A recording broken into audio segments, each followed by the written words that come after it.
Senang kita kembali mengikuti ABAM. Kali ini saya didampingi oleh Bapak Pendeta Dr. Edi Simanjuntak. Beliau juga Ketua Program Studi atau Kaprodi Fakultas Pendidikan Agama Kristen untuk Stratum 1 STT Ekumene. Mari Pak Edi kita mulai. Seorang wanita usia 70 tahun, status janda ceramati, memiliki 4 anak dan 6 cucu, tinggal di Jakarta Barat, salah satu jemaat karismatik. Dilihat dari umur, saya lebih tua dari Bapak Eras. Iya, dia lebih tua 5 tahun beliau ini. Terus? Tetapi izinkan saya menganggap Pak Eras itu sebagai gembala, mentor rohani yang saya kagum dan hormati. Saya sangat mencintai dan penggemar suara kebenaran GSKI. Semua program Bapak saya ikut. Apapun yang dikatakan orang lewat YouTube tidak ada masalah buat saya dan tetap jalan terus. Bahkan saya pengikut grup Langit Baru, Bumi Baru. Ya, ini dari Ibu, ini dari gereja GBI ya? GBI, Pak. Oke, terus? Semoga Bapak Erastus beserta seluruh tim ABAM dan keseluruhan hamba Tuhan yang terlibat pelayan bersama Bapak Erastus tetap sehat, semangat, dan kuat untuk melayani Tuhan dan pekerjaannya sampai kita masuk Langit Baru, Bumi Baru. Saya cuma ingin bertanya, apa Bapak Erastus ingat pujian ini? Judul lagu Kapan Yesus Kembali. Masih. Kapan Yesus kembali? Kapan Yesus kembali? Gitu ya? Iya. Lagu itu ya? Ada lagu itu, pasti Lagu enggak ya? Kapan Yesus kembali? Kapan Yesus kembali? Ke dalam dunia ini sungguh tak lama lagi. Betapa senang hatiku bila dapat bertemu. Hatiku sangat rindu pada Yesus Tuhanku. Apakah lagu itu? Apakah yang lain? Kalau itu masih ingat-ingat sedikit, tapi nadanya lu tidak ingat. Lalu lagu yang kedua, Oh Yerusalem Kota Yerusalem, Mulia. Kota Wah, ini masih kita nyanyikan ya. Iya, Pak. Lagu yang kedua ini, Oh Yerusalem Kota Mulia, masih kami lantunkan. Oke, terus. Saya mau hidup kudus tak bercela agar bisa bertemu Elohim Yahweh dan Tuhanku Yesus. Terima kasih Bapak rohaniku. Doaku untuk semua. Doakan saya juga supaya tetap setia dan jaga martabat sebagai anak-anak Bapa Sorgawi. Amin. Sekarang saya ikut anak dan ikut beribadah bersama Di GBI. anak di GBI, tapi cuma hari Minggu pagi. Selebihnya seluruh waktu mengikuti kegiatan GSKI di YouTube dan yang dikirim salah satu admin LB3, Langit Baru Bumi Baru, Ibu Vera itu. Ibu Vera. Terus? Saya sekarang lebih senang nyanyian dari Rehoboth karena punya bibit rohani tinggi. Bukan sekedar nyanyi, bobot rohani bukan bibit, tapi boleh juga bibit karena bibit yang ditanam Pak Eras adalah bibit rohani unggul dan asli. Apapun yang dikatakan orang tentang Bapak Erastus saya tidak peduli, karena lewat khotbah-khotbah Pak Erastus saya terberkati. Maaf Pak, saya sudah tua, kalau ketik huruf suka loncat-loncat. Tapi tulisan Ibu cukup jelas. Jelas. Struktur kalimatnya bagus ya. Ibu usia 70 tahun, tapi Ibu rasanya masih sehat dan berpikirnya masih bagus. Terima kasih Bu untuk pujiannya. Ya, terima kasih juga untuk keterbebanan Ibu. Ya, untuk pekerjaan Tuhan yang kami emban. Sebab dengan memberikan masukan ini, beliau ini punya keterbebanan berarti ya. Sekarang suka nyanyi-nyanyian Rehoboth, oke. Ibu jadi saksi di tengah-tengah keluarga besar. Bahwa dengan ikut Truth ID, Ibu bertumbuh. Saya juga terima kasih untuk kepercayaan Ibu, walaupun saya dibully, bahkan tidak jarang ada hoax dan fitnah. Tapi Ibu dengan nurani yang baik, mempercayai saya ada di pihak Tuhan. Dan Ibu di pihak saya. Terima kasih Bu. Teruskan. Seorang pria usia 64 tahun, status menikah, memiliki 3 anak, tinggal di Surabaya, salah satu jemaat di Karangpilang. Ya, gereja Protestan kesukuan. Ya. Shalom, saya penggemar Dr. Erastus Sabdono. Beliau cukup mendewasakan iman saya. Terkhusus program ABAM dan program-program yang lain. Pak Eras yang saya hormati, saya mendapat hadiah dari Tuhan. Tidak bisa melihat selama 2 tahun 5 bulan. Setiap pagi, saya bangun jam 4 pagi, waktu Indonesia Barat untuk doa pribadi selama 1 jam. Jam 5 waktu Indonesia Barat saya ikut doa pagi dan khotbah Pak Eras. Pak Eras yang terhormat, kehidupan daging saya sudah saya bunuh 2,5 tahun yang lalu. Sekarang yang hidup tinggal jiwa dan roh saya. Saya rencana tanggal 23 Mei mau ke GSKI Sutos. Ingin ketemu dengan Pak Eras. Waduh, hari itu saya tidak jadi ke Sutos karena diganti tanggal 30 Mei. Ya, karena tanggal 23 Mei itu ada hal yang harus saya kerjakan gitu. Terus kan? Pak Eras yang terhormat, saya kiranya dimasukkan ke komunitas ABAM dan saya minta rekening ABAM. Terus? Saya mau berbagi berkat dari Tuhan. Pak Eras maju terus walaupun dicaci, dimaki, dibully, disesatkan tetapi tetap semangat dan maju terus. Salam hormat saya buat Pak Eras, keluarga dan tim ABAM. Salam langit baru, bumi baru. Puji Tuhan. Pak, saya akan menemui ibu bapak nanti. Staf saya akan akan menghubungi bapak supaya waktu saya ke Sutos saya bisa bertemu dengan Bapak Bambang Soeharto. Ya. Ya. Pak Bambang, kita akan jumpa nanti ya tanggal 30 Mei di Sutos Surabaya. Oke? Saya teruskan. Seorang wanita usia 44 tahun status menikah tinggal di Manado, salah satu jemaat Pentakosta. Salam Pak bersama tim ABAM. Saya sudah pernah bertanya kepada Bapak di ABAM beberapa waktu yang lalu perihal suami saya yang memakukan koin di atas plafon rumah kami. Tetapi waktu itu saya tidak dapat mengikuti jawaban di sesi itu karena saya drop dan masuk rumah sakit. Menurut dokter, saya sakit MAH, kekurangan darah, kekurangan kalium, dan fungsi ginjal saya meningkat. Iya. Pada waktu saya keluar rumah sakit, sesampai di rumah, tiba-tiba saya drop kembali, dan saya minta diantar lagi ke rumah sakit. Tetapi sebelum ke rumah sakit, saya sempat singgah di gereja tempat kami beribadah, dan meminta gembala untuk mendoakan saya. Saya baru didoakan, tiba-tiba tubuh saya meronta serasa ada sesuatu yang mau keluar, dan saya juga melawannya sambil berbahasa roh. Saya muntah berkali-kali, dan akhirnya saya tidak jadi ke rumah sakit karena ada perasaan lega. Nah, ini tanda-tanda pelepasan. Pelepasan, Pak. Jadi Anda sebenarnya diserang oleh kuasa gelap. Oke, teruskan. Sesampai di rumah, saya sendiri tidak mengerti karena saya merasa ada hadirat Tuhan yang luar biasa. Tiba-tiba saya memanggil suami, anak-anak saya, dan mulai mendoakan mereka. Saya mendoakan suami, terasa ada kekuatan besar di tangan saya memegang kepalanya.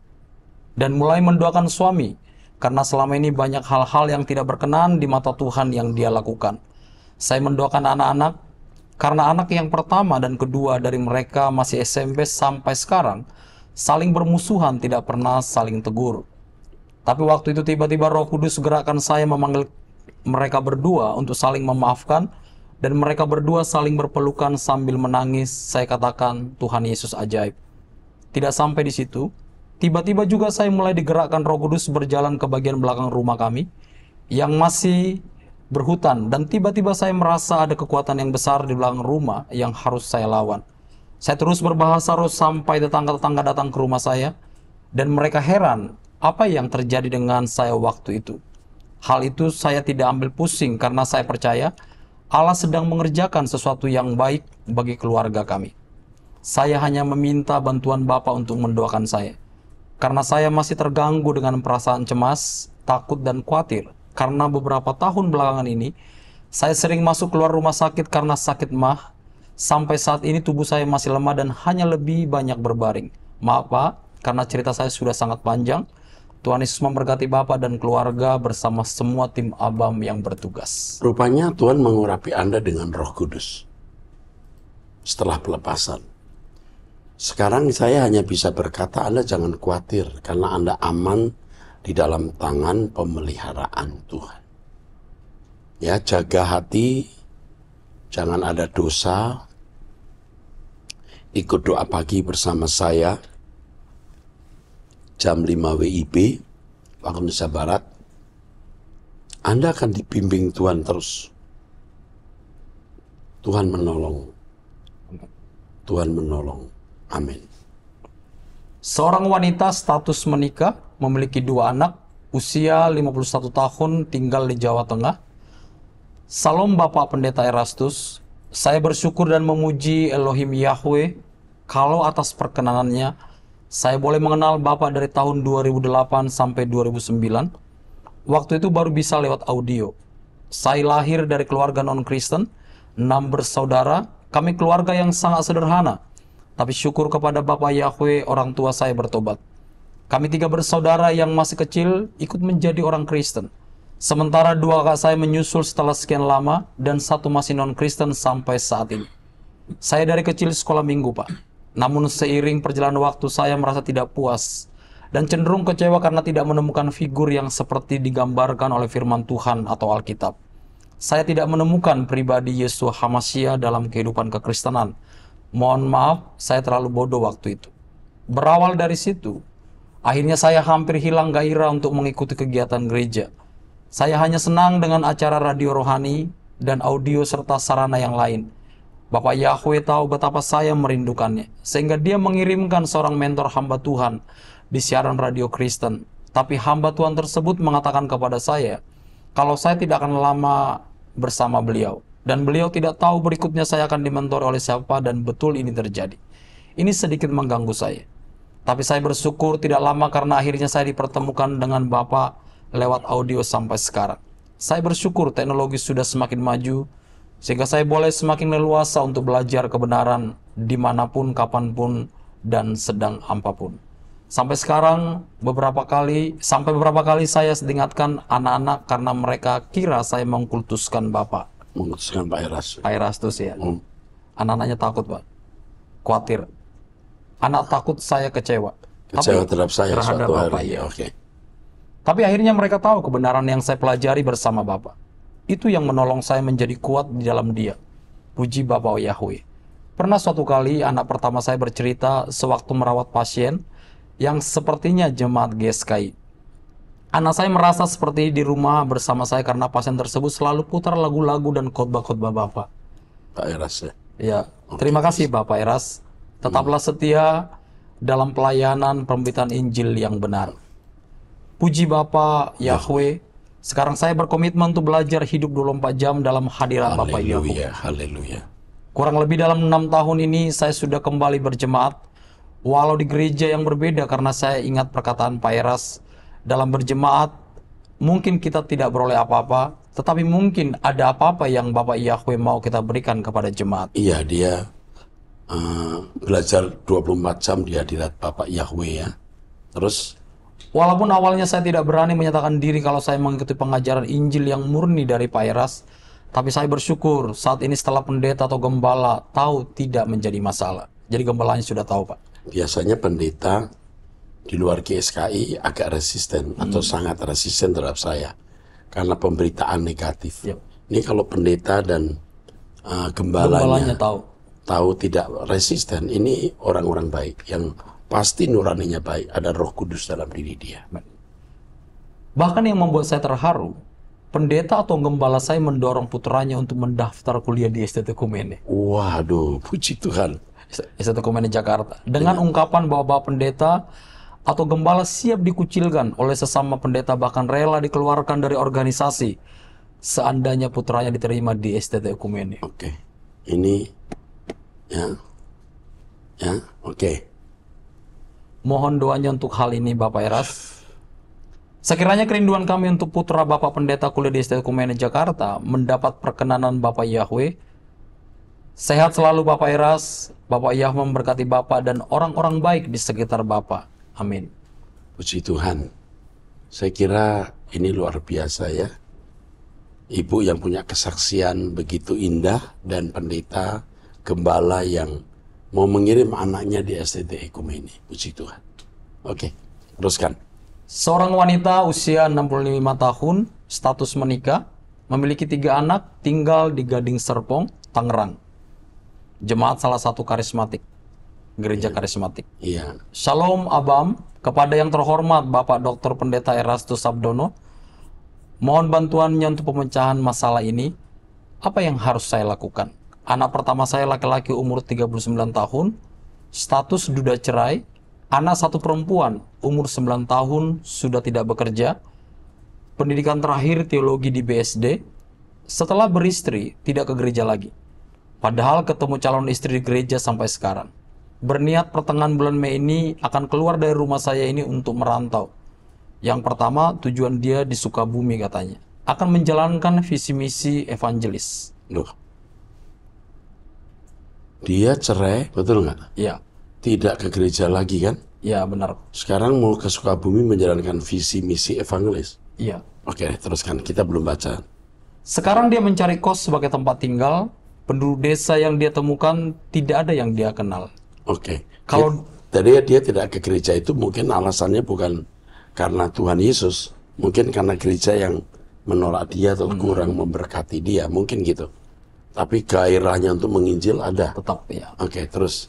Kalau dianggap selesai, dia akan lanjut pindah tempat lain. Bali pun akan dia datangi, dan kalau bertemu wanita yang cocok akan dinikahi. Wah, Begitu yang dia ceritakan kepada saya. Saya tidak setuju, tapi dia marah besar dan tidak peduli pada saya, orang tuanya. oh, Tapi dia akan jalani rencana ini, Pak. Saya khawatir ini hanya pelarian baginya. Soal keputusannya, saya melarangnya atau menunda dulu. Saya ajak berbisnis dulu, misalnya sewa tempat, kemudian kita berjualan. Apa saja yang bisa dijual. Saya orang tua bantu dalam bisnis atau pekerjaan ini supaya dapat penghasilan dan kegiatan, tapi dia menolak usulan saya. Pak, saya sebagai mama khawatir sekali dengan rencana anak saya ini. Karena dia tidak berpengalaman tentang visi misi ini dan bergerak seorang diri tanpa gereja juga. Dan bagaimana menghadapi orang-orang di luar sana? Bagaimana jika anak saya bertemu dengan orang-orang yang anti-Kristen? Pak, apakah yang dia lakukan benar-benar Tuhan yang mengutusnya? Karena ini yang anak saya katakan, Tuhan yang mengutus saya pergi dan menginjili orang. Tolong Bapak Erastus, waktunya urgent, dia nekat tetap akan pergi. Apa yang harus saya lakukan? Mohon jawaban. Saya yang tidak bisa apa-apa ditunggu sebelum dan sesudahnya. Terima kasih Bapak Erastus. Tuhan Yesus memberkati pelayan Bapak, God bless. Terima kasih. Tuhan Yesus memberkati, terima kasih mau menerima beban saya ini. ibu ini harus dihubungi. Kalau tidak keberatan, anaknya bisa dilayani dulu. Ini lulusan teologi ya, Ya, di daerah BSD ya. BSD benar, Tangerang. Mungkin dibimbing dulu atau mau kuliah dulu S2 misalnya, diarahkan dulu. Kita tidak tahu apakah benar dia mendapatkan visi dari Tuhan atau tidak. Ya, kita kan baru mendengar satu pihak dari ibunya, kita belum mendengar pihak anaknya. Harus fair ya. Oke. Teruskan Pak. Seorang wanita usia 50 tahun, status menikah, tinggal di Surabaya. Salam Pak Eras, sangat terberkati dan dikuatkan dengan firman di 2 pagi hari ini Senin 13 Mei. Karena benar-benar sesuai dengan kondisi saya dan suami saat ini. Sekali lagi terima kasih Pak. Yang ingin saya tanyakan, suami beberapa kali bermimpi dia sedang bergulat dengan entah siapa sosoknya. Sulit untuk dijabarkan. Yang pasti saat bermimpi itu, dia sampai teriak-teriak nangis dan biasanya saya bangunkan baru terhenti mimpinya. Habis mimpi, begitu dia merasa lelah, terakhir bermimpi seperti ini kurang lebih 3 bulan lalu, dan saat terbangun dia bilang menang dalam pergulatan tersebut. Apakah suami terikat kuasa gelap, Pak? Selama kami menikah 23 tahun, dia tidak pernah ke dukun-dukun atau kuasa gelap lainnya. Entah kalau dulu sebelum menikah, yang saya rasa memang dia sulit untuk mengampuni, dan terikat dengan akar kepahitan dengan beberapa orang yang dulu pernah ditolong.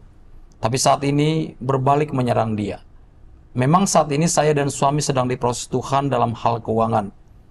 Iman suami sering down dan tawar hati. Sepertinya dalam hatinya terjadi pergulatan antara Roh Kudus dan iblis yang berusaha menyeret dia kembali ke jurang kegelapan. Saya selalu menguatkan, tapi sepertinya sulit karena hatinya sangat keras. Saya hanya bisa berdoa. Seperti yang Bapak katakan, hanya Tuhan yang bisa merubah orang. Dan ayat pegangan saya 1 Petrus pasal 3 ayat 1 sampai dengan 2 yang berbunyi. Ya istri bisa memenangkan suami melalui perbuatannya. Itu teruskan. Itulah yang selalu menguatkan saya. Mohon pencerahannya ya Pak, apakah suami perlu didoakan pelepasan supaya tidak bermimpi seperti itu lagi. Terima kasih Pak atas waktunya, dan doa saya selalu buat Pak Eras dan keluarga agar diberi kesehatan dan selalu dalam perkenanan Tuhan, karena kami masih butuh firman Pak Eras. Tuhan Yesus memberkati. Oh ya Pak, suami juga beberapa kali mimpi seperti ketindihan barang berat sampai sulit bernapas. Ini ada unsur kuasa gelap sebenarnya. Kalau tadi itu mimpi dia bergumul, kalau sampai sudah ketindisan, nah ini biasanya unsur kuasa gelap. Tidak selalu tindisan itu karena kuasa gelap, tapi kalau sudah beberapa kali, ini pasti unsur kuasa kegelapan. Harus mendatangi pendeta yang bisa pelayanan pelepasan dan harus dilepaskan. Ya, itu saja nasihat saya.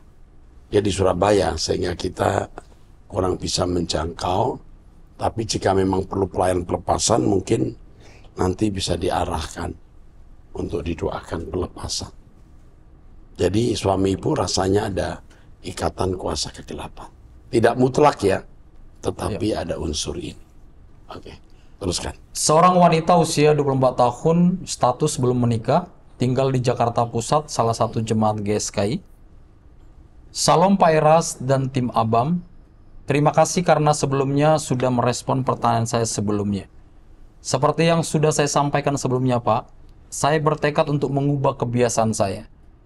Dimulai ketika Desember 2022, saya merasa tidak perlu melanjutkan hubungan dengan pacar saya yang saat itu.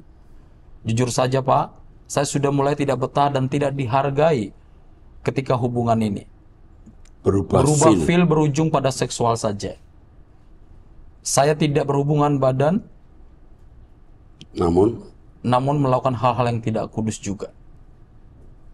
Saya dari situ sudah merasa ini tidak bisa dilanjutkan. Iya, ini suamimu ini, maksudnya pacarmu ya. Ini rupanya orang yang haus seks juga ya. Kamu bisa menjadi mesin seks, hati-hati. Oke, saya belum baca seluruhnya. Ini kan spontan ya. Terus kita baca dulu. Dalam hubungan pacaran saya selalu mengajak kita punya aktivitas sehat. Mantan saya ini agar tidak terfokus pada hal-hal seksual saja. Iya. Mantan saya ini tipikal orang yang maunya berduaan saja. Oh iya, dia memang orang yang haus seks. Terus?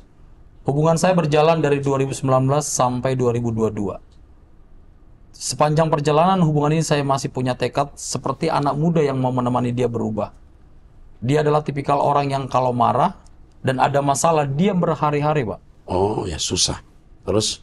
Sedangkan saya maunya kalau memang mau perlu waktu diam, ya kita bisa bicarakan ketika kepala kita dingin dan bisa dibicarakan baik-baik.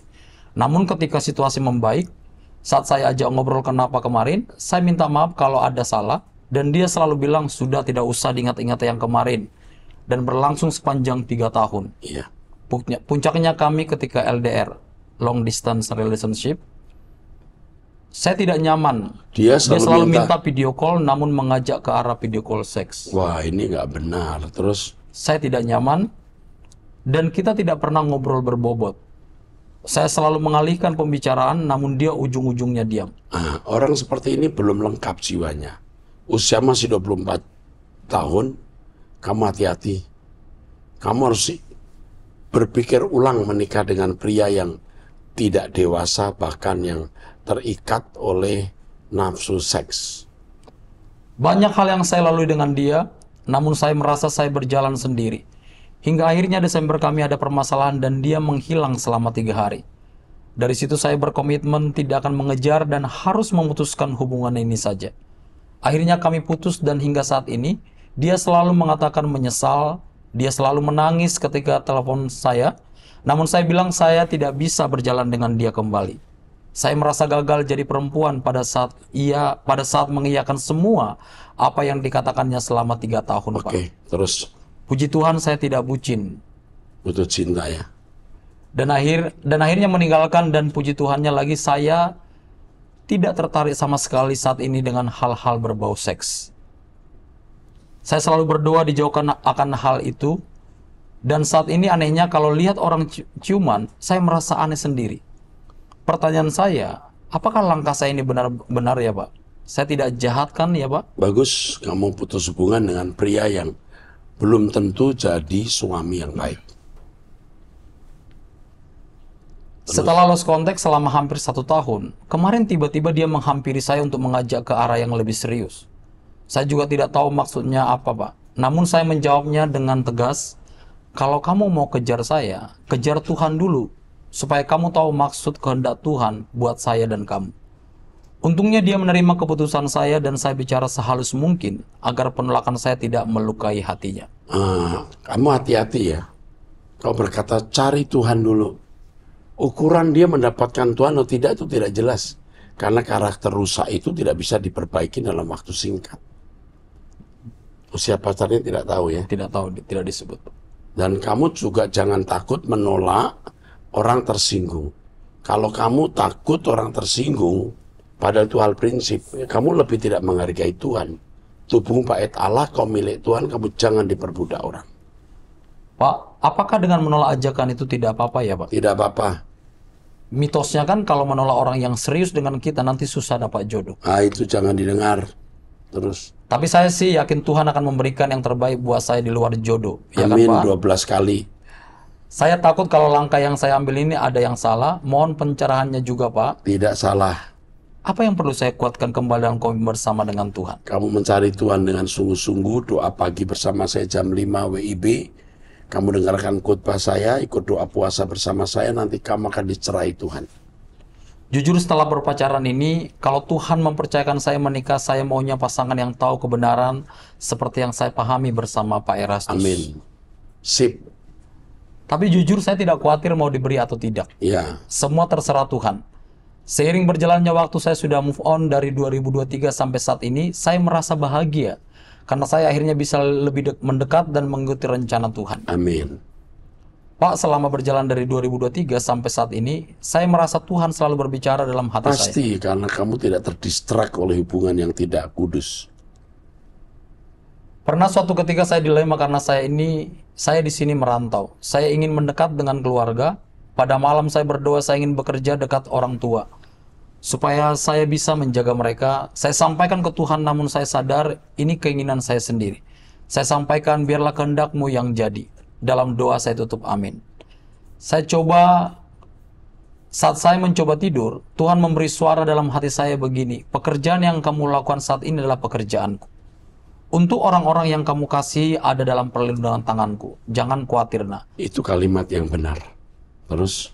Saya di Jakarta sendiri, Pak. Saya selalu merasa kenapa Tuhan menempatkan saya jauh dan tidak punya siapapun di sini. Kau masih punya Tuhan dan saudara-saudara seiman juga Abam yang dengan semua kru menjadi keluargamu. Ternyata Tuhan mau nyatakan ke saya kalau yang bersama-sama dengan saya setiap saat dan dimanapun adalah hanya Tuhan saja. Amin. Saya bersuka cita, Pak. Saya merasa kenapa dari sekian banyak tempat bekerja, Tuhan pilih yang dekat Rehoboth Kelapa Gading. Dan Tuhan giring kami mengenal kebenaran lewat Pak Erastus dan GSKI. Saya sampai sekarang masih takjub dan terharu, Pak. Tuhan kalau mengiring anaknya selalu berorientasi pada kekekalan, walaupun kadang sebagai manusia sakit juga rasanya. Tapi saya semakin berpengharapan penuh, kalau di gereja butuh pelayan saya siap bantu, Pak. Wow. Saya aktif ikut ibadah di Mall Arta Gading, Selasa, Jumat, 2 puasa, dan Minggu saya ikut. Basic saya dulu di gereja lokal sering bantu jadi singer dan penerima tamu. Terima kasih sekali Pak sudah mendengarkan cerita saya yang panjang ini. Maaf ya Pak. Bapak sehat-sehat ya. Saya mengerti sekarang apa arti bersukacita bersama dengannya lewat setiap apa yang kita lakukan dari teladan Bapak. Tuhan menyertai Bapak dan tim GSKI. Terima kasih buat bekerja kerasnya juga. Kita sampai ke kalian ya Pak, tim GSKI juga supaya kita bisa nyanyi pujian penyembahan GSKI di sorga. Terima kasih. Ini